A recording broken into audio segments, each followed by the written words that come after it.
মানবিক বিভাগের পরীক্ষার্থী বন্ধুরা, আজকে তোমাদের অত্যন্ত গুরুত্বপূর্ণ একটি বিষয় ইসলামের ইতিহাস ও সংস্কৃতি প্রথম পত্রের সাজেশন।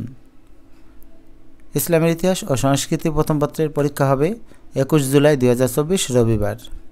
আর আজকে সাজেশনে থাকছে গুরুত্বপূর্ণ জ্ঞানমূলক প্রশ্ন, অনুধাবনমূলক প্রশ্ন, নৈবেতিক এবং এগুলোর উত্তর। ঠিক পরবর্তী ভিডিওতে সৃজনশীল সাজেশন এবং উত্তর দেওয়া হবে। ইসলামের ইতিহাস ও সংস্কৃতি প্রথম পত্রে মোট 5টা অধ্যায় আছে, 1, 2, 3, 4, 5। এটা হচ্ছে শর্ট সিলেবাসে। তোমরা চাইলে এখান থেকে একটা অধ্যায় বাদ দিতে পারো, তাহলে কিন্তু 7টা প্রশ্ন কমন পড়বে, কারণ 5টা অধ্যায় থেকে মোট 11টা প্রশ্ন আসবে। সেক্ষেত্রে 1টা বা 2টা বাদ দিলেও 7টা প্রশ্ন কমন পেয়ে যাবে। শুরুতেই ক নম্বরের জন্য জ্ঞানমূলক প্রশ্ন, অর্থাৎ সৃজনশীলের ক নম্বরে যে জ্ঞানমূলক প্রশ্নগুলো আসে সেই প্রশ্নগুলোর সাজেশন এবং উত্তর এখান থেকে অবশ্যই কমন পড়বে। প্রথম অধ্যায় প্রাক ইসলামী আরব। প্রাক ইসলামী আরবের শ্রেষ্ঠ কবি কে ছিলেন? ইমরুল কায়েস। ইয়েমেন শব্দের অর্থ সুখী বা সৌভাগ্যবান। জাজিরা অর্থ উপদ্বীপ বা দ্বীপ। জাজিরাতুল আরব অর্থ আরব উপদ্বীপ। পিরামিড কি? মিশরীয়দের নির্মিত পাথরের তৈরি ত্রিভুজ আকৃতির অনেক উঁচু সমাধিসৌধও হলো পিরামিড। কে মিশরকে নীল নদের দান বলেছেন? গ্রিক ঐতিহাসিক হেরোডোটাস মিশরকে নীল নদের দান বলেছেন।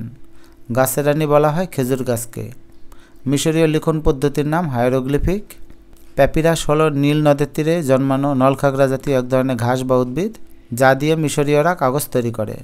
ইতিহাসের জনককে? ইতিহাসের জনক গ্রিক ঐতিহাসিক হেরোডোটাস। মালা কি? অথবা এটা এভাবে আসতে পারে, আলমালা কি? প্রাক ইসলামী আরবের রাজনৈতিক সংগঠন বা মন্ত্রণা সভা মালা নামে পরিচিত ছিল, যেটি মক্কায় বিদ্যমান গোত্রীয় ভারসাম্য রক্ষায় কাজ করত। আয়ামে জাহেলিয়া শব্দের অর্থ কী? আয়ামে জাহেলিয়া শব্দের অর্থ অজ্ঞতা, তমস্য বা অন্ধকারের যুগ। জাহেলিয়া যুগ কি? হজরত মুহাম্মদ সাল্লাল্লাহু আলাইহি ওয়াসাল্লামের নবুয়ত লাভের আগের আরবের প্রায় 100 বছর সময় আয়ামে জাহেলিয়া বা অন্ধকার যুগ বলে পরিচিত। দারুল নাদওয়া কি? প্রাক ইসলামী আরবের রাজনৈতিক সংগঠন আলমালার যে গৃহে এ পরিষদের সভা বসত, তাই দারুল নাদওয়া নামে পরিচিত। উকাস মেলা কি? প্রাক ইসলামী আরবে মক্কার কাছাকাছি উকাস নামক একটি স্থানে বার্ষিক যে মেলার আয়োজন করা হয় তাই উকাস মেলা। প্রাক ইসলামী আরবের গোত্রপ্রধানদের কী বলা হতো? শেখ বলা হতো। পৃথিবীর বৃহত্তম উপদ্বীপের নাম আরব উপদ্বীপ। বেদুইন কারা? প্রাক ইসলামী যুগের মরুবাসী যাযাবরেরাই বেদুইন নামে পরিচিত। কৌলিন্য প্রথা কী? বংশ, বীরত্ব, শৌর্যবীর্য নিয়ে শ্রেষ্ঠত্ব বা গর্ব অহংকার করার রীতি কৌলিন্য প্রথা নামে পরিচিত। কাশিদা কী? প্রাক ইসলামী আরবে রচিত গীতিকাব্যগুলো কাশিদা নামে পরিচিত। আরব দেশ কোন মহাদেশে অবস্থিত? এশিয়া মহাদেশে।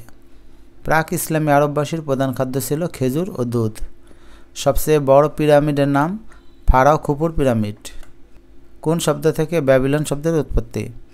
ব্যাব ইল অথবা বাব ইল শব্দ থেকে ব্যাবিলন শব্দের উৎপত্তি। জাহিলিয়া শব্দের অর্থ অন্ধকার বা অজ্ঞতা। প্রাক ইসলামী আরবের একেশ্বরবাদী সম্প্রদায়ের নাম ছিল হানিফ। ফারাও কোন রাজাদের উপাধি ছিল? মিশরের রাজাদের উপাধি। কোন অঞ্চলে সুমেরীয় সভ্যতার বিকাশ ঘটেছিল? মেসোপটেমিয়া অঞ্চলে। শিক্ষার্থী বন্ধুরা, তোমাদের কাছে মনে হতে পারে এখানে অনেকগুলো প্রশ্ন, কিন্তু এগুলো শুধু ক নম্বরের জন্য নয়, নৈবেতিকের জন্য গুরুত্বপূর্ণ। আশা করি এগুলো তোমরা পড়তে পারবে। দ্বিতীয় অধ্যায় হজরত মুহাম্মদ সাল্লাল্লাহু আলাইহি ওয়াসাল্লাম। শিক্ষার্থী বন্ধুরা, সবগুলো প্রশ্ন পড়লে অনেকটা সময় নষ্ট হবে। আমি তোমাদের সামনে তুলে ধরলাম, এখান থেকে পড়ে নাও। আশা করি এখান থেকে অবশ্যই কমন পড়বে।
প্রিয় বন্ধুরা, এখন থাকছে খ নম্বরের জন্য অনুধাবনমূলক প্রশ্ন।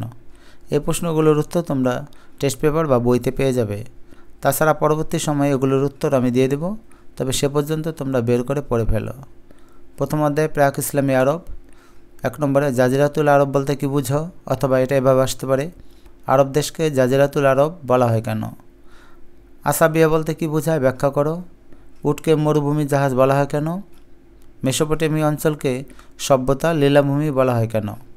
আয়ামে জাহেলিয়া বলতে কি বুঝো? হায়ারোগ্লিফিক্স কি, ব্যাখ্যা করো। হানিফ সম্প্রদায় কারা, ব্যাখ্যা করো। মিশরকে নীল নদের দান বলা হয় কেন? প্যাপিরাস কি, ব্যাখ্যা করো। উকাস মেলা সম্পর্কে যা জানো লিখো। প্রাক ইসলামী যুগে আরবের মানুষেরা কিভাবে জীবিকা নির্বাহ করত? এর মধ্যে প্রথম 5টা কিংবা 6টা সবচেয়ে বেশি গুরুত্বপূর্ণ। দ্বিতীয় অধ্যায় হজরত মুহাম্মদ সাল্লাল্লাহু আলাইহি ওয়াসাল্লাম।